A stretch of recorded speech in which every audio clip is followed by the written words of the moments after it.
यहाँ दोस्तों तो एक और नया क्लिप आपके सामने हाजिर है। बहुत सारे लोग ये सवाल करते हैं कि सर जो आपका इंसेंटिव है वो किस तरीके से बढ़ता है। तो आज मैंने ये सोचा कि आज एक क्लिप बनाया जाए पंकज सर की जवानी कि ये 9 तरीके की इंसेंटिव जो है वो कैसे बढ़ता है। तो आइए आप लोगों उसको पहले तो मिलवाते हैं पंकज सर से, फिर आपको बताएंगे वो कि 9 तरीके का इंसेंटिव जो है वो कैसे बढ़ता है। तो जी सर। बहुत बहुत धन्यवाद मफूज भाई। जब मैंने स्टार्ट किया था तो मेरा भी यही सवाल था और जो 15 साल का एक्सपीरियंस है नेटवर्क मार्केटिंग का, कहीं ना कहीं ये कैलकुलेशन छूट जाता था हम लोगों से और यही कारण था हम लोगों के साथ चीटिंग, धोखा, स्कैम हो जाता था। मेन मुद्दा क्या है कि किसी भी कंपनी में जब हम काम करते हैं तो वहाँ एक ज्वाइनिंग अमाउंट होता है, चाहे वो 100 रुपया हो, $100 हो, $50 हो, $10,000 हो, एक ज्वाइनिंग अमाउंट होता है। उस ज्वाइनिंग अमाउंट का डिस्ट्रीब्यूशन क्या है, वो ज्वाइनिंग अमाउंट कहाँ जा रहा है? कहीं किसी एक व्यक्ति के जेब में तो जा करके जमा नहीं हो रहा है। जब जब जमा हुआ है तब तब कंपनियां भागी है। सहारा इंडिया में क्या हुआ, पैसा जमा हुआ, उस पैसे का मालिक ने गलत दुरुपयोग किया जिस वजह से गवर्नमेंट के हाथ थे वो चढ़ गया।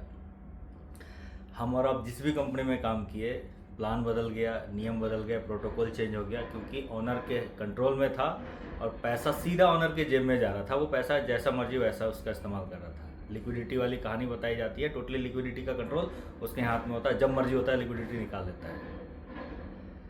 ट्रस्ट बिटकॉइन में ऐसी क्या खास बात है भाई साहब? यहाँ भी तो 100 रुपया आता है, यहाँ भी $100 आता है। जानते हैं भाई साहब सेंट्रलाइज और डिसेंट्रलाइज का डेफिनेशन? डिसेंट्रलाइज का मतलब पब्लिक से आया 100 रुपया, विद इन सेकेंड पब्लिक को चला गया 100 रुपया। अगर ऐसा है तो आप उसको डिसेंट्रलाइज बोल सकते हो। ये है parameter number 1, 100% distribution. Trust bitcoin में क्या होता है देखिए, अभी हमारा फेज 2 चल रहा है। फेज 2 ओल्ड कॉइन भी बिकते हैं प्लस न्यू कॉइन बिकते हैं, यानी कि 25 लाख पुराने कॉइन और 25 लाख नए, टोटल 50 लाख कॉइन हम लोग सेल कर रहे हैं। 50 लाख। 9 तरह के इंसेंटिव हम लोग यहाँ पे डिस्ट्रीब्यूशन करते हैं। Label income, foreign tour incentive, monthly reward incentive, 10% royalty incentive, 100 top achiever incentive, working bonus incentive, global turnover incentive, tour and travel incentive and old coin. यानी हमने लोगों को जैसे वादा किया है कि आपका पैसा हम 6 टाइम करके देंगे।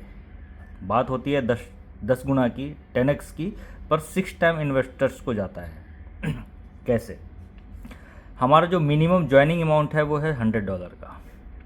हमारे यहाँ प्रोटोकॉल में नॉन एडिटिंग फॉर्म में लिखा हुआ ये है कि एक कॉइन पुराना बिकेगा, एक कॉइन नया बिकेगा, यानी एक कॉइन ओल्ड कॉइन और एक नया कॉइन। मिनिमम ज्वाइनिंग अमाउंट है $100, 100 USDT, 100 USDT। अभी फेज 2 चल रहा है।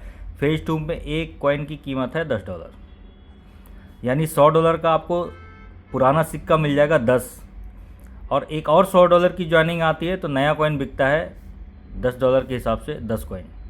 10 कॉइन पुराने बिकते हैं, 10 नए बिकते हैं। ज्वाइनिंग अमाउंट है $100, $100।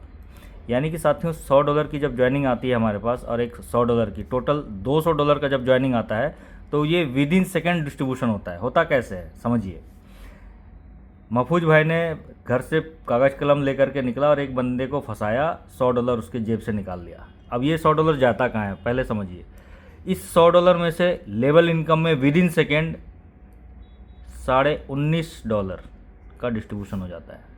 यानी महफूज भाई के लाइन पे स्पॉन्सर अपलाइन 10 लेवल का ये लेवल प्लान है। प्लान में आप PDF में इसको अच्छे से देख लीजिएगा। टोटल लेवल इनकम में जो डिस्ट्रीब्यूशन होता है इस $100 में से वो $19.5 का होता है।